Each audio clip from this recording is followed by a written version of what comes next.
खबरें ये आ रही हैं कि चाइनीज और इंडियन ट्रूप्स के बीच क्लैश हुआ है और उसके नतीजे में 9 के करीब कहा जा रहा है कि लोग जख्मी हुए हैं। आज चीनियों को उनकी औकात फिर गिना दी, दुश्मन को मुंह तोड़ जवाब दिया, खदेड़ के भगाया। चाइनीज गए नहीं, पीट पीट के हदिया तोड़ तोड़ के भगाया उनको। पाकिस्तान ने हमेशा अफगान भाइयों का भरपूर साथ दिया है। 9 दिसंबर को ये वाकया हुआ, लेकिन आज मीडिया में इसको लाया गया है। बरादराना मुल्क और फलाना मुल्क, ये हम लोग कब इस बात से निकलेंगे? दुनिया के जो ताल्लुकात हैं वो इंटरेस्ट की बेस पे होते हैं। चाइना सांप की तरह है।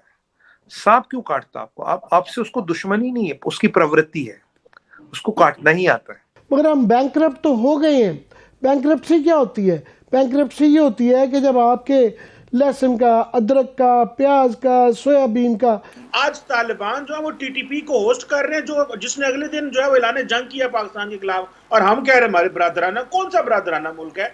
ये हमारी तैयारी देखने आए थे। अगर हम गलवान टाइप एक इंसिडेंट करें, क्या भारत की तैयारी कितनी है, नहीं है, कितने लोग हैं, रेस्पॉन्सिवनेस क्या है, ये है।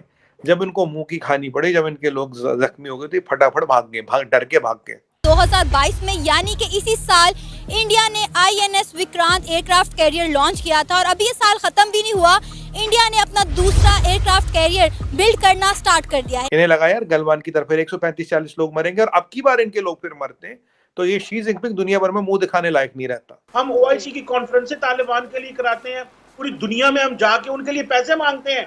वो कहते हैं पहले अपने लिए तो पैसे मांग लो। 2022 में 3 गुना इजाफा हुआ है उन लोगों में जो मुल्क से बाहर गए हैं। 2,25,000 21 में गए थे, 7,65,000 22 में गए हैं। तो हमारे 6 से 9 सैनिक जख्मी हैं, पर इनके 20 से 30 सैनिक जख्मी बताए जाते हैं और बहुत बुरी तरह से जख्मी है। कि मुल्क का मुस्तकबिल जब एक पाकिस्तानी को नजर नहीं आएगा, एक नौजवान को नजर नहीं आएगा, वो बोलेगा निकलो यहां से, जान छुड़ाओ, पाकिस्तान जिंदाबाद।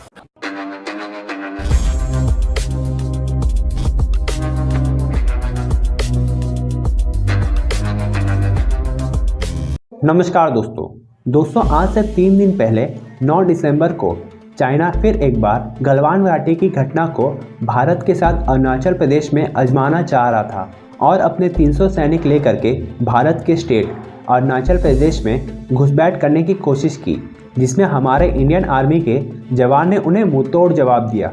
इस झड़प में कहा जा रहा है कि भारत के 8 सैनिक घायल हुए हैं और चाइना के 10 सैनिक।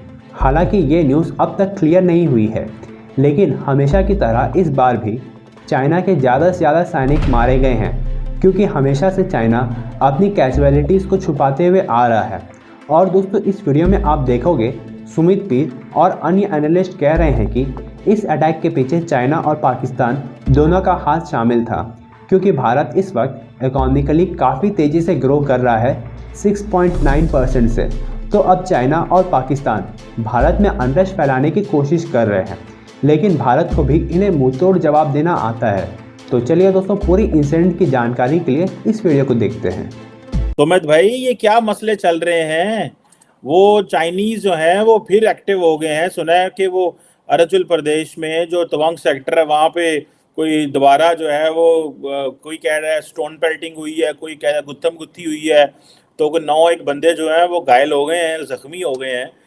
आज सबसे बड़ी खबर ये है, भारत माँ के सपूतों ने भारत माँ की लाज रख ली, दुश्मन को मुंह तोड़ जवाब दिया, खदेड़ के भगाया। चाइनीज गए नहीं, पीट पीट के हदिया तोड़ तोड़ के भगाया उनको। यहाँ की परिकल्पना आप ऐसे कीजिए, ये एक और गलवान जैसा इंसिडेंट चाइना करना चाहता था। काल चक्र कुछ वैसा ही था, परिस्थिति कुछ वैसी थी, समीकरण कुछ वैसे ही थे। यहाँ देखिए रोहित भाई, 2006 में यहाँ LAC डिमार्केटेड है, यहाँ कोई डिस्प्यूट नहीं है। 16 साल से कोई डिस्प्यूट नहीं है यहाँ पे।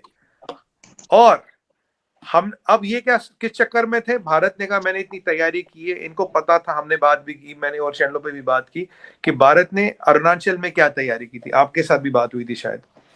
अब भारत की अरुणाचल में तैयारी को देख ले, चाइना बौखलाया था। उन्होंने लगा था भारत लगेगा लद्दाख में और अरुणाचल से आएंगे। अब ये सारा पूरा जो बॉर्डर है, इस पे भारत ने वॉर फुटिंग पे तैयारी की। मैं 1-2 इस पे इंटरव्यू भी कर चुका हूँ, नेशनल टीवी पे डिबेट्स भी कर चुका हूँ कि इसमें हमने क्या क्या किया। और रोहित भाई, हम तो वो बताते जो हमें पता, जो पब्लिक मीडिया में, that is only tip of the iceberg. बाकी क्या क्या वो हमें भी नहीं पता। चाइना ने बोला था कि भारत का रेस्पॉन्स टाइम बड़ा है। अब इनके दिल में चोर था, इनके इरादे काले थे, इनकी नीयत में खोट था। इन्होंने सोचा कि भारत को हम ये दोस्ती का चूरन, अमन की आशा की गोली और ये जो बातचीत का ये जो हम ना ये लॉलीपॉप दे रहे हैं और वक्त आके ही पीठ पे छुर्रा भोंकेंगे, तरीका ये था, तैयारी ये थी। इन्हें लगता था, चीनियों को लगता था भारत ना, जो लास्ट टाइम आपने बात की थी कि यार आप बात नहीं करें, मैं कहा बात का इंतजाम कौन कर रहा है चीमा साहब, our gunpowder is dry. हम बात की गोलियां खा के नहीं बैठे, बात की सुपारी नहीं चबा रहे, बात का चूरन नहीं चबा रहे, बात करनी हुई करेंगे, हमारी तैयारी पूरी है। चाइना को लगा माइनस सब जीरो टेम्परेचर है, बिल्कुल टाइम नहीं है लड़ाई करने का, ना वो कोई लड़ाई करेगा, ना कोई लड़ाई जीत सकता है उस ऑल्टीट्यूड पे, टेम्परेचर पे। It's not humanly possible. देखते हैं भारत की तैयारी कितनी, देखते भारतीय तैयार है नहीं है। चीमा साहब, गलवान वाली इन्होंने फिर हरकत की थी, पीठ में छुरी भोंकने की। यहाँ ये करे बातचीत हो रही है, हो रही है, वो हो रही है।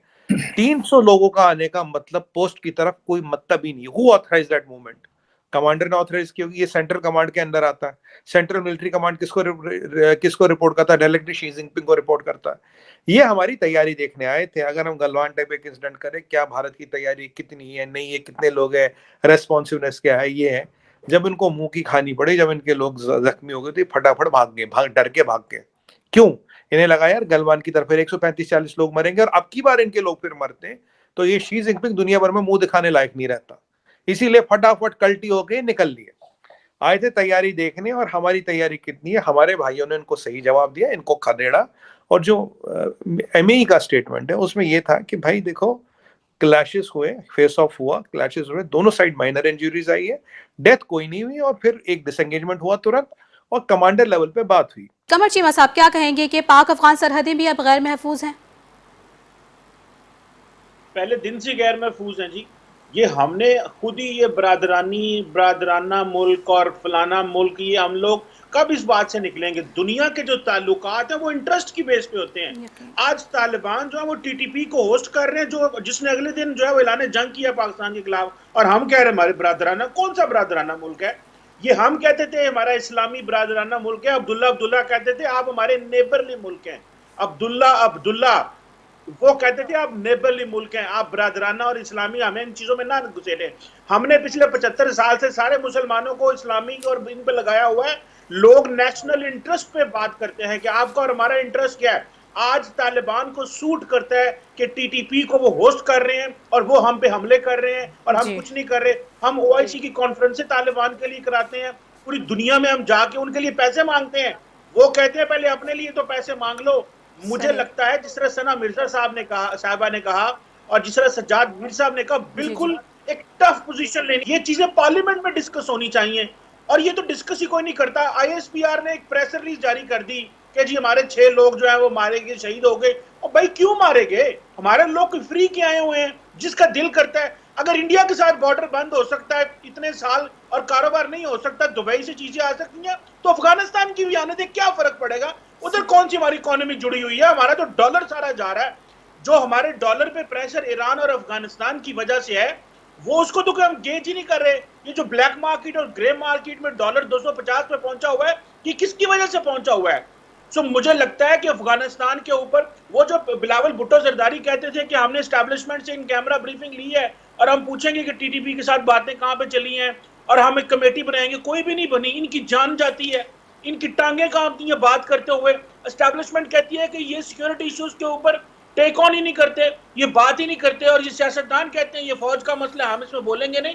मुझे लगता है ये पार्लियामेंट के अंदर बैठे और मुल्क के मसले हल करें, ये छुप छुपा बातें ना करें, और ये कैमरों पे ये बातें और अंदर बैठ के ये बातें मुल्क की ना करें। हमने 50 साल में हमारी अफगानिस्तान की फेल्ड पॉलिसी पे हम आज कहां पहुंच गए हैं जी।